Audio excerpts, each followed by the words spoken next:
Wow, okay, we cannot read it.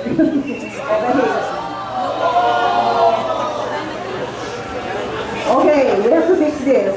Calling IT director, please. So we can fix this. There are some votes coming in already. We just can't read it. We have, may we ask Luis, we need your help, please, in reframing this. We are fixing it right now. Very excited, very excited. Okay, Nick Zubiri with 3,000 at number 12. Lisa Ontiveros at 13. JV at 14. Gordon at 15. Juan Ponce Enrile Jr. at 16. Onasan at 17. Jambi at number 18. Mitos Magsaysay at number 19. Hagedorn at number 20. Brother Villanueva, number 21.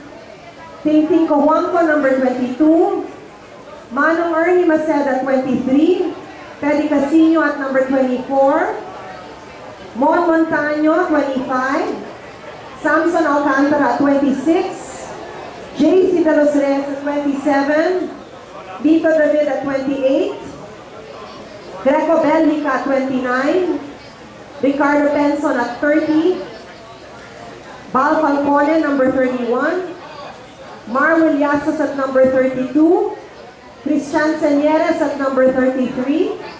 And you can see here, number 1, right now is Rizzo. Can we go back to that, please? It's a little too fast. Can we repeat? Grace Po at number 1. Lauren Legard at number 2. This is 30 out of 78,000 plus the precincts. Number 3 is Aquino. B9, number 4. Escudero, number 5. Cayetano, number 6.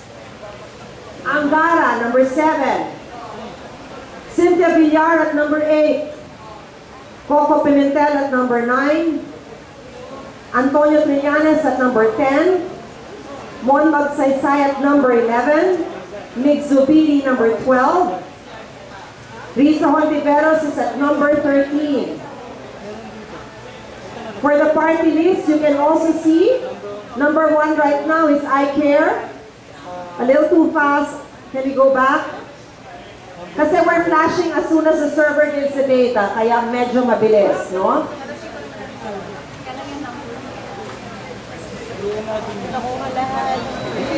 Can we go back to the national senatorial count, please?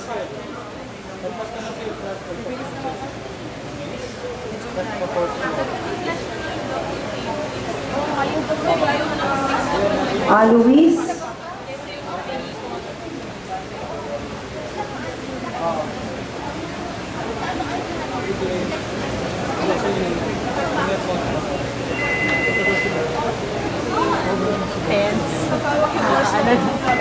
So we have the party lists on the left screen. Luis, can we have the national data back on the national screen? Or at least on the first 4 monitors on top?